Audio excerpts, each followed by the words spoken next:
नमस्कार, स्वदेश न्यूज की खास पेशकश स्वदेश सितारे में आप सभी का स्वागत है। मैं हूं भागीरथ साहू। स्वदेश सितारे में आज हम रूबरू होंगे अभिनेता राजा चक्रवर्ती से। राजा चक्रवर्ती एनएसडी से पास आउट है और एनएसडी में वहां पर उन्होंने एक्टिंग के गुर सीखे।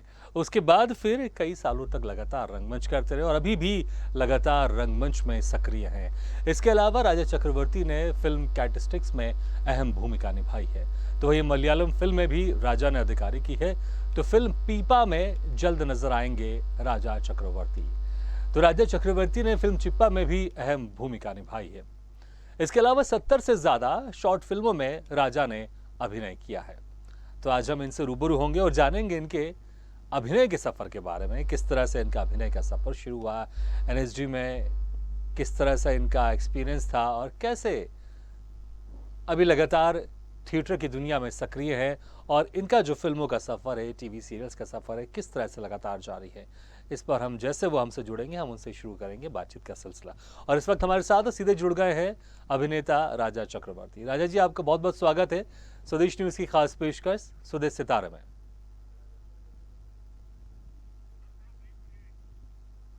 लगता है कि हमारा संपर्क थोड़ा सा नहीं हो पा रहा उनसे। हम फिर से कोशिश कर रहे हैं कि हमारा संपर्क उनसे कनेक्ट हो जाए। उसके बाद हम फिर से उनसे जो हमको बातचीत करनी है उसका हम सिलसिला शुरू करेंगे। और इस वक्त हमारे साथ सीधे जुड़ रहे हैं अभिनेता राजा चक्रवर्ती। राजा जी, आपका बहुत बहुत स्वागत है स्वदेश न्यूज की खास पेशकश स्वदेश सितारे में। जी राजा जी, आप एनएसडी से आप पास आउट है और एनएसडी में सिलेक्शन होना इतना आसान नहीं होता, बहुत मुश्किल होता है एनएसडी में सिलेक्शन होना, क्योंकि मुझे लगता है शायद साल में 24 या 25 सीटें होती हैं, इसमें से कुछ विदेशियों की होती है और फिर तमाम तरह की जो कैटेगरी है उसमें वो डिवाइड रहती है, तो बड़ा मुश्किल होता है। कई लोग तो ऐसे भी कहते हैं एक बार आईएएस और आईपीएस में सिलेक्शन होना आसान होता है, लेकिन एनएसडी में सिलेक्शन होना बड़ा मुश्किल होता है। तो कैसे शुरू हुआ आपका एनएसडी का सफ़र, कैसे आपको एनएसडी में दाखिला मिला, ये भी हम आपसे जानना चाहेंगे। जी जी, मैं कोलकाता में पढ़ाई कर रहा था। मेरा जन्म आसाम का है जी। और एक वक्त के बाद हम कोलकाता आ गए और मैं बचपन से थोड़ा थोड़ा स्कूल में और मेरे जो जहाँ रहता हूँ वहाँ थिएटर करता रहता था। और मेरे मन में ऐसी कोई भावना नहीं थी उस वक्त के मैं आगे चल के एक्टिंग को मेरा कॉलिंग के रूप में लूंगा। और लेकिन जब मैं इकोनॉमिक्स पढ़ रहा था कैलकाटा यूनिवर्सिटी में, तो मुझे आगे ये दिख रहा था कि मुझे शायद कहीं प्रोफेसर बनना है या आईएएस में अपियर करना है। और मैं इन चीजों से उतना इम्प्रेस नहीं था, मुझे उतना अच्छा नहीं लग रहा था। तो मैं जब 1997 जो है मैं ग्रेजुएशन कंप्लीट किया और उस दौरान मैंने हमारे एक सीनियर हैं अनिंदिता सर्वाधिकारी, वो 1993 बैच से हैं, आदिल हुसैन के बैच से। तो मैंने उनका एक इंटरव्यू पढ़ा एक बंगाली मैगजीन में। और मुझे लगा कि शायद मुझे एक्टिंग को सीरियसली लेनी चाहिए। और मुझे लगा कि अगर एक्टिंग को सीरियसली लेना है और इसको मेरा कॉलिंग बनाना है तो मुझे ट्रेनिंग की जरूरत है। तो फिर मैंने एनएसडी में अपियर मुझे उस तरह से इन डेप्थ एक्टिंग या थिएटर के जो बारीकियां हैं उसके बारे में उतना पता नहीं था। तो मैं बहुत ऑनेस्टली एक अटेम्प्ट किया इंटरव्यू में और इत्तेफाकन और अच्छा हुआ और मेरे लिए मैं बहुत खुश हूँ और I am very happy and grateful कि मेरा सिलेक्शन हो गया 1997 में। जी, 1997 में आपका सिलेक्शन हुआ। 3 साल का ये कोर्स रहता है, तो 3 साल के कोर्स में किस तरह से वहाँ पर पढ़ाया जाता है, सिखाया जाता है, क्या कुछ खास होता है जो नॉर्मल थिएटर्स में, क्योंकि जो बाहर लोग सीखते हैं उससे डिफरेंट वहाँ सीखने को मिला आपको? मुझे एक्चुअली बाहर जो थिएटर होता है उस हिसाब से बड़े ग्रुप में काम करने का मौका एनएसडी आने से पहले नहीं मिला। तो जब मैं पढ़ाई कर रहा था मेरा इकोनॉमिक्स में, तो मैं अपना एक नौकरी ज्वाइन किया जिसका नाम था Calcutta environmental management strategy and action plan. वो डिपार्टमेंट ऑफ एनवायरनमेंट जो है गवर्नमेंट ऑफ वेस्ट बंगाल का वो, और ओडीए ओवरसीज डेवलपमेंट एडमिनिस्ट्रेशन जो एक फंडिंग एजेंसी है, डेवलपमेंट फंडिंग एजेंसी यूके का, उनका प्रोजेक्ट था। जी। तो उसमें मैंने एक सोशल डेवलपमेंट असिस्टेंट के तौर पे जुड़ा और वहाँ छोटे छोटे जो अवेयरनेस नाटक और पपेट शोज उसके साथ में रहता था, मुझे अच्छा लगता था। तो ये करते हुए मैं आगे बढ़ा और फिर मुझे लगा कि मुझे एक्टिंग थोड़ा सीखना चाहिए। मेरे मन में ये था कि मैं एक्टिंग करना चाहता हूँ, देखते हैं क्या होता है। तो मैं उस दौरान एक इंस्टीट्यूट है कोलकाता में जिसका नाम है national institute of film and fine arts. ये प्राइवेट इंस्टीट्यूट है और उसमें ज्ञानेश मुखर्जी करके हमारे बहुत ही दिग्गज थिएटर के टीचर हैं और डायरेक्टर हैं और एक्टर हैं, जिन्होंने मृणाल सेन के बादशाह श्रावण में मेन रोल किया था। उन्होंने सत्यजीत रे के अभियान में भी रोल किया। तो वो प्रिंसिपल थे, तो उनके वहां मैंने ज्वाइन किया और वो मेरा पहला सीरियस थिएटर ट्रेनिंग का टाइम था। और वहां मैं 1 साल पढ़ाई की और वो 2 साल का कोर्स था। और वहां पहली बार मुझे साइंस फिलॉसफी के एन एक्टर प्रिपेयर्स के बारे में पता चला। हमारे टीचर थे द्विजेन बंदोपाध्याय साहब, बहुत ही नामचीन और इम्पोर्टेंट थिएटर वर्कर रह चुके हैं वो बंगाल के। तो उन्होंने सबसे पहले मुझे उस किताब के बारे में बताया और मैं वो पढ़ना शुरू किया और धीरे धीरे जो है, तो मुझे उस हिसाब से नहीं पता कि किस तरह का ट्रेनिंग हमारे बंगाल के थिएटर ग्रुप्स में होते हैं। वो बहुत ही अच्छा ट्रेनिंग होता है, क्योंकि मैंने देखा है बहुत सारे बढ़िया एक्टर्स जो हैं थिएटर ग्रुप से निकल के आते हैं। लेकिन हाँ, मैं बहुत ही शुक्रगुजार हूँ कि मुझे एनएसडी में सीखने का मौका मिला। और आज भी मैं जो प्रैक्टिस करता हूँ, मैं आज भी डेली बेसिस पे अपना प्रैक्टिस जारी रखता हूँ। उसका जो रूट्स है वो मेरा एनर्जी ट्रेनिंग में है और जो है उसी को मैं आगे बढ़ाते हुए और रिसर्च करते हुए अपने आप को तराशने की कोशिश कर रहा हूँ। बहुत बढ़िया। अच्छा, 3 साल के बाद जब आपने एनएसडी में अपने आप को निखारा और बहुत सारी नई नई चीज़ें आपने सीखी, उसके बाद अक्सर ऐसा देखा जाता है कि एनएसडी से पास आउट होने के बाद लोग मुंबई का रुख करते हैं, तो और वहां पर फिल्मों में काम करना चाहते हैं और जो भी डिफरेंट तरह के प्लेटफॉर्म है उसमें काम करना चाहते हैं। और फिलहाल इस वक्त अभी आप कोलकाता में रह रहे हैं, तो क्या उस वक्त आपने क्या सोचा था आपके एनएसडी का कोर्स कंप्लीट करने के बाद कि आप भी मुंबई में आप जाना चाहेंगे, या इस थिएटर फील्ड में आप पूरी तरह से अपने आप को समर्पित करना चाहेंगे और जो जहां से आप आए वापस वहां आ जाएंगे आप? जी नहीं, मैं बॉम्बे में रह चुका हूँ। 2001 से लेके 2006 तक मैं बॉम्बे में था जी। लेकिन वो उसके बारे में मैं बताता हूँ। मैं बस ये कहना चाहता हूँ कि मैं बहुत ज्यादा एम्बिशियस नहीं हूँ, कभी नहीं रहा। शायद ये मेरा अपब्रिंगिंग है। हमारे पिताजी जो हैं वो भी बहुत सारा एम्बिशियस नहीं थे। वो पब्लिक लाइफ में थे और थोड़ा सोशल वर्क और पॉलिटिक्स के साथ जुड़े हुए थे इसमें आसाम में। तो लेकिन एम्बिशियस नहीं थे और बहुत सारा जो मुझे बहुत पैसा कमाना है या ये चीजें हमें कभी सिखाया नहीं गया। तो हमारे पापा कहते थे, Raja Baba, be a good human being and the cosmos will take care of the best of your basics. तुम सफर नहीं करोगे अगर गुड ह्यूमन बीइंग रहोगे। बहुत बढ़िया। तो ये सिखाते थे हमारे घर में। तो उसी को थोड़ा थोड़ा करके, बहुत कठिन है जो आइडियल है और जो रियल हूँ उसमें बैलेंस कर पाना। तो उसमें बहुत बार फेलियर भी आता है, बहुत बार लगता है कि मुझ में इनफ विल पावर नहीं है कि मैं वो आइडियल बन सकूं। लेकिन वो जर्नी जारी है। तो मैं कोलकाता वापस आया 2000 में और मेरे एक दोस्त है जिसका नाम है विक्रमजीत सिन्हा, मेरे साथ वो स्कूल में भी पढ़ते थे। तो विक्रमजीत जो है दिल्ली स्कूल ऑफ इकोनॉमिक्स से सोशियोलॉजी में एमए करके आर्ट थेरेपी को लेके काम कर रहे थे जी कोलकाता में। तो उन्होंने मुझे कहा कि राजा तुम हमारे साथ ज्वाइन करो और हमारे साथ आर्ट थेरेपी को लेके काम करो। तो मैं उनके साथ ज्वाइन किया और हफ्ते के 3 दिन कोलकाता के पास 3 रेलवे स्टेशन है। एक है बारुईपुर, एक है नोईहाटी और एक है बैंडल। तो मैं हर हफ्ते एक दिन वहां जाता था और वहां जो स्टेशन पे जो बच्चे हैं, अनाथ बच्चे, उनको थिएटर सिखाने की प्रयत्न करता था। बहुत बढ़िया। तो ये काम मैंने 6 महीने किया और उसके लिए मुझे 4500 महीने का, ये 2000 की बात कर रहा हूँ, महीने का पैसा भी मिलता था। हाँ। तो वो मेरे लिए एक अच्छा अमाउंट था उस दौरान। तो वो था, उससे मैं घर पे भी थोड़ा अपना ड्यूटी के लिए देता था और मेरा अपना भी चल जाता था। हाँ। उसके साथ साथ मैंने छोटे छोटे फिल्मों में काम करना शुरू किया, टेलीविजन सीरीज में काम करना शुरू किया, तो ये चीजें करता रहा एक साथ। जी। उसके बाद हमारे एक मित्र ने कहा कि राजा, मैं, हमारे बैचमेट है वो, तो उन्होंने कहा कि राजा मैं मुंबई जा रहा हूँ, और मेरे बहुत करीब के मित्र हैं वो। हाँ। तो उनके मम्मी पापा ने भी कहा कि राजा हो सके तो तुम उनके साथ बॉम्बे जाओ और वहाँ काम करो, क्योंकि उसको हम अकेले नहीं भेजना चाहते। तो फिर हम बॉम्बे गए, और बॉम्बे में मुझे काम ढूंढना था। हाँ। और ऐसा कुछ, और मुझे इतना उस वक्त कॉन्फिडेंस नहीं था कि मैं, हमारे फेवरेट एक्टर अमित जी है, अमिताभ बच्चन। तो मैं ये सोचता था कि अमिताभ बच्चन या अमित जी के सामने जब खड़ा होकर मैं डायलॉग बोलूंगा, हाँ। तो क्या मैं बोल पाऊंगा या मैं इनकॉन्फिडेंट हो जाऊंगा। तो मुझे लगता था मुझे अपने आप को और निखारना चाहिए, ताकि मैं उनके सामने खड़े होकर कभी डायलॉग बोल पाऊं, हाँ। उनके साथ एक्टिंग कर पाऊं।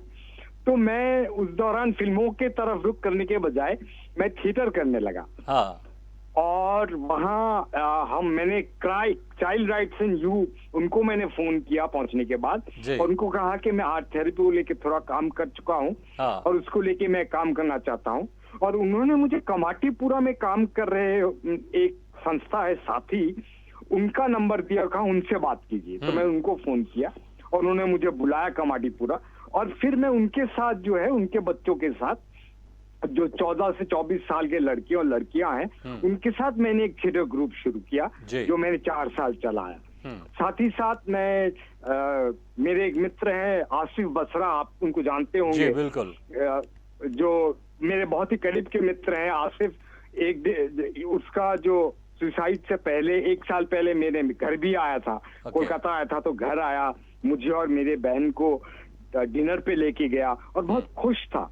तो मैं ये सुनने के बाद मैं बहुत दुखी हुआ, और मैं सोचने लगा कि ऐसे कैसे हो गया, क्योंकि 1 साल पहले मैं उसको इतना खुश देखा, इतना बबली, इतनी बातें कर रहा था वो। तो आसिफ ने मुझे संजना कपूर, जिसको मैं माँ भी बुलाता था, उनसे मिलाया, और उनके साथ भी मैंने काम शुरू की। और फिर 2006 में मैं कोलकाता लौट आया। तो ये है मेरी जर्नी 2006 तक के। अच्छा, एक फिल्म है कैट स्टिक्स, इसमें भी आपने अभिनय किया है, नाम बड़ा इंटरेस्टिंग है। तो किस तरह की फिल्म थी और क्या इसमें कैरेक्टर था आपका इसमें? जी, कैट स्टिक्स एक फिल्म है जो कोलकाता के ड्रग एडिक्शन को लेके, अंडरबेली को लेके है, और वो है कि ये 5 पैरेलल स्टोरीज है एडिक्ट्स को लेके, हेरोइन एडिक्ट्स को लेके। तो एक स्टोरी जो है वो है एक आदमी के बारे में जिसका नाम है विप्लव। उसका एक बेटा भी है जो 8-10 साल का है। वो अपने बच्चे के सामने ही चेस करता है, लेकिन उसमें एक अच्छी बात है कि वो अपने बीवी से जो है उसका अपने एडिक्शन का पैसा नहीं लेता, और उसका एक फेमिनाइन साइड भी है। तो वो क्या करता है, रात को वो ट्रांसड्रेसर भी है, तो सज धज के वो ट्रक ड्राइवर्स को सॉलिसिट करता है, और उस पैसे से वो अपना जो है एडिक्शन को फंड करता है। तो ये स्टोरी जो है एक बरसात की रात की है, एक रात में वो स्टोरी होता है, और वो विप्लव का उसमें जर्नी है, जो उस रात की जर्नी है, जो वो बाहर जाता है और एक ट्रक ड्राइवर उसको मारता है उसके साथ सेक्स करने के बाद, और फिर वो वहां से निकल के कैसे घर वापस आता है, और सुबह वो अपने बच्चे को, उसका बेटा जो है अपने स्कूल में थिएटर भी करता है, तो उसको थोड़ा पहले पहुंचना राजा जी, इस फिल्म में क्या कैरेक्टर था आपका? मेरा यही कैरेक्टर था जो बोल रहा हूँ आपको। अच्छा। तो विप्लव अगले दिन इतना कुछ सहने के बाद वो घर आता है, और अपने बच्चे के पास बैठता है और तैयार होता है कि उसको स्कूल छोड़ना है सुबह, क्योंकि उसका थिएटर का क्लास है। अच्छा, आपने हिंदी तो की, आपने एक मलयालम फिल्म भी की आपने। तो कैसा एक्सपीरियंस था आपकी मलयालम फिल्म में काम करने का, और कौन सी फिल्म? बहुत अच्छा एक्सपीरियंस था। मैं चेम्मून विनोद जो है, जलीकट्टू के जो एक्टर हैं जी, उनके अगेंस्ट मैं विलेन कर रहा हूँ उसमें। अच्छा। तो उसमें बहुत अच्छा एक्सपीरियंस रहा। मैं पालाकाड डिस्ट्रिक्ट में, केरला के पालाकाड डिस्ट्रिक्ट में एक गांव है पल्ला सेना, वहां रहता था। जी। और 3 बार मैं गया शूट के लिए, 3 इंस्टॉलमेंट में शूट हुआ वहां। और वहां मैं एक गेस्ट हाउस में रहता था, जहां मुझे मेरे ढेर सारे दोस्त बने, अच्छा। वहां के लोकल लोग। और आज भी कुछ लोग हैं जो मुझे फोन करते हैं, मैं फोन करता हूँ, कहते हैं राजा आ जाओ, कभी आओ, पलाकाट घूम के जाओ। तो बहुत ही अच्छा एक्सपीरियंस रहा एक्टिंग का भी, और केरला के लोगों का भी। और वो जो पल्ला सेना गांव है, वहां अच्छा। मेरे ढेर सारे दोस्त बने। राजा जी, जैसे अभी आपने एक जिक्र किया कि राजा आ जाओ, तो मुझे वो गाना याद है, कुंडी मत खड़खड़ाओ खड़काओ राजा। कभी किसी ने आपको ये गाना गाकर छेड़ा कभी? जी जी जी। एक गाना बड़ा फेमस है ना, कुंडी मत खड़काओ राजा, कुंडी सीधे मत अंदर आओ। खड़काओ राजा, तो जी जी जी। आपको हाँ। किसी ने कभी ये गाना गा के छेड़ा आपके दोस्तों ने? नहीं नहीं, मुझे कुंडी मत खड़काओ राजा तो नहीं कहा, लेकिन कुछ लोग मुझे राजा जी कह के छेड़ते हैं। छेड़ते अच्छा। नहीं है, प्यार से बुलाते हैं। दोस्त तो छेड़ेंगे ही, दोस्ती का मतलब ही है एक दूसरे को छेड़ना, बिल्कुल, मस्ती बिल्कुल। करना।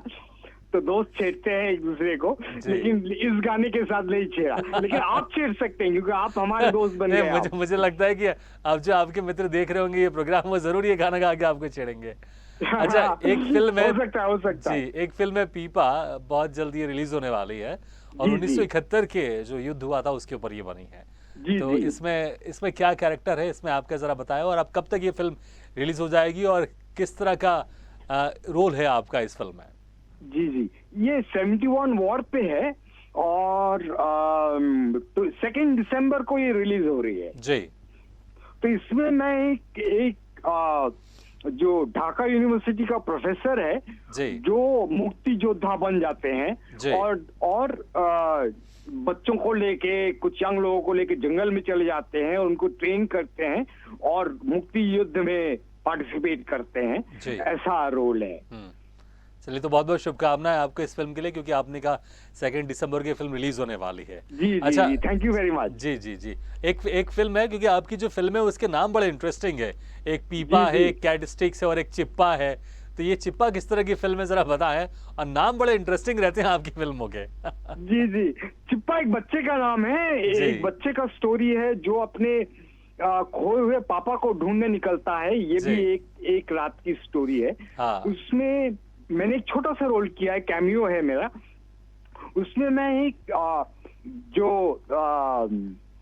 शादी में जो बैंड प्लेयर्स होते हैं, जो बजाते जी। हैं और ये करते हैं, उसका रोल किया है। हाँ। तो वो लोग रात का खाने के बाद, गाना बजाने के बाद सड़क किनारे बैठ के खाना खा रहे हैं, और उस बीच ये बच्चा उनके पास आता है, जी। और उनके साथ एक इंटरेक्शन होती है।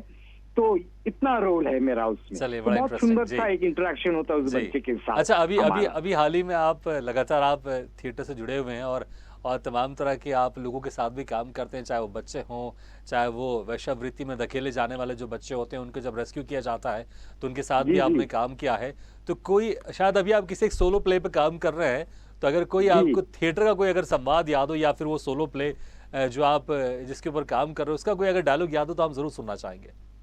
जी जी, बांग्ला में है, मैं बांग्ला में बोलूं? Please please please please. अच्छा, तो ये मैंने ही लिखा है। हाँ। तो आप अच्छा, बिहार से हैं क्या, सर? मैं बस चाहूंगा वो डायलॉग बोलने से पहले आप थोड़ा सा संक्षेप में आप बता दीजिए कि उसका मीनिंग क्या है, ताकि जब आप बंगला भाषा में बोले तो जो दर्शक है उसका मीनिंग भी समझ जाए उस वक्त। जी जी जी, तो मैं एक काम करता हूँ, एक लाइन बांग्ला में बोलता हूँ। नहीं, उसकी और जरूरत एक नहीं, लाइन आप हिंदी में बस थोड़ा बोलता सा हूँ, शॉर्ट में आप बता दीजिए कि जो डायलॉग आप बोलने वाले वो क्या उसका मतलब रहेगा। अच्छा, तो इसका मतलब ये है कि इंसान जो है वो चला जाता है एक वक्त के बाद, उसका जी। देहांत हो जाता है, या वो इस धरती को छोड़ के चला जाता है, लेकिन वो क्या रख के जाता है। हाँ। तो शुरुआती ये है कि इंसान चला जाता है, और मानुष चले जाए, रेखे जाए तार काज, तार चेष्टा, तार भालोबाशा। तो इंसान चला जाता है, जो रख के जाता है, जो छोड़ के जाता है, वो उसका काम, उसका एफर्ट और उसकी प्यार। तुम ही की छेड़ जाबे भेबेछो, तुम क्या छोड़ के जाओगे, क्या आपने सोचा है? हाँ। सूर्य उठे, सूर्य डोबे, the sun rises and the sun sets, माझे मुहूर्त गुलो। ये सनराइज और सनसेट के बीच में छोटे छोटे मोमेंट्स होते हैं। जी। কি করবে সেগুলোকে নিয়ে, क्या करोगे उस मोमेंट्स को लेके, ফেলে দেবে না জড়াবে, क्या आप उन मोमेंट्स को फेंक दोगे अनइम्पोर्टेंट समझ के, या उसको अपने अपने हक करोगे कि ये इम्पोर्टेंट मोमेंट्स है ये जी। कह के। तो इस तरह से है वो। बहुत बढ़िया, बहुत बहुत खूबसूरत लाइन आपने लिखी है। अच्छा, बंगला भाषा में जब भी सुनता हूँ मुझे बड़ा अच्छा लगता है क्योंकि बहुत ही मीठी भाषा होती है। तो और थैंक यू जी, और बंगला भाषा में बहुत खूबसूरत भी गाने होते हैं। तो अगर एक आध आपको अगर गाना कोई याद हो तो हम जरूर सुनना चाहेंगे। हिंदी भी चलेगा, लेकिन कोई गाना जरूर सुनना चाहेंगे अगर बंगला भाषा में भी हो तो। जी जी, आपको सुनाता हूँ। मैं उतना अच्छा गाता नहीं हूँ, मैं जी। ट्रेन सिंगर नहीं हूँ, नहीं, लेकिन लेकिन एलएसडी NSD पासवर्ड में भी वाले थोड़ा कम से सा- कम इतना तो अच्छा जी, गाते हैं कि सुनने में अच्छा लगता है। जी जी जी जी, एनएसडी में हमें थिएटर के गाने में थोड़ा सा ट्रेनिंग मिलता है। जी, बिल्कुल। तो मैं आपको सुनाने की Please. कोशिश करता हूँ। एक बाउल गाना है, तो उसका कुछ लाइनें मैं आपको प्लीज। শ্রীকৃষ্ণ ছেদে আমার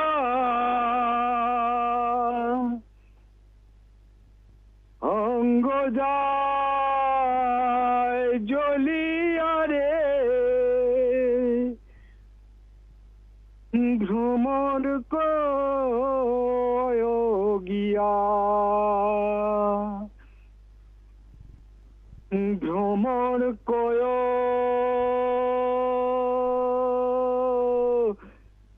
গিয়া,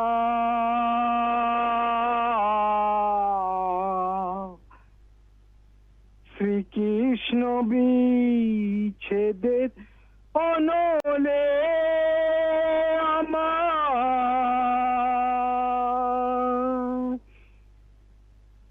অঙ্গ যায় জ্বলিয়া রে, ভ্রমণ গিয়া। तो ये गाना है। बहुत खूब। देखिए, आपसे बात करके तो ऐसा मन लग रहा है कि मैं अगली ट्रेन या फ्लाइट पकड़ के सीधे बंगाल आ जाऊं मैं, क्योंकि बड़ा अच्छा लग रहा है। बिल्कुल बंगाल आइए, मैं जी। आपको मेरा बंगाल दिखाऊंगा। जो बंगाल मैंने देखा और मुझे अच्छा लगता है वो दिखाऊंगा आपको। मेरे बिल्कुल। जितने मित्र हैं एनएसडी के और एनएसडी के बाहर के, जी। तो उनसे मैं यही कहता हूँ, और बहुत लोग आते भी हैं, और मेरा जो फेवरेट जगह है कोलकाता का, मैं उन्हें घुमा के दिखाता हूँ। जी, नहीं बिल्कुल, जब भी मैं कोलकाता या वेस्ट बंगाल आना होगा मैं ज़रूर आपको संपर्क करूंगा। अच्छा, समय बहुत कम है, नहीं तो हम आपसे और चर्चा करते हैं, लेकिन एक जिक्र ज़रूर करना चाहूँगा कि फिल्में तो आप कर ही रहे हैं, आपने बहुत सारी शॉर्ट फिल्में भी की हैं, 70 से जी। ज़्यादा आपने शॉर्ट फिल्में की और कई शॉर्ट फिल्मों को इंटरनेशनल लेवल में सम्मान भी मिला है। समय जी, कम है, जी। नहीं तो मैं उसका भी जिक्र करता और आपसे ये भी पूछता उनके बारे में, किस तरह की शॉर्ट फिल्में थी, एक्सपीरियंस कैसा था। लेकिन समय निकालकर, वक्त निकालकर आपने हमारे इस कार्यक्रम में शिरकत किया, आपने बंगला भाषा में हमें डायलॉग सुनाए, बंगला भाषा में हमें आपने गाना सुनाया। बहुत बहुत शुक्रिया सर, बहुत बहुत अच्छा लगा आपसे बात करके। आप A pleasure, ऐसे ही sir, a हंसते pleasure. रहिए और मुस्कुराते रहिएगा। Thank you very much. Thank you very much once again Thank you हमारे very इस much. कार्यक्रम में Godspeed, जुड़ने के God- लिए। तो सदे सितारे में आज हम रूबरू हुए राजा चक्रवर्ती से। अगली बार हम फिर किसी शख्सियत से मुलाकात करेंगे, तब तक के लिए दीजिए इजाजत। लेकिन खबरों का सिलसिला लगातार जारी, आप देखते रहिए स्वदेश न्यूज, सबसे पहले देश।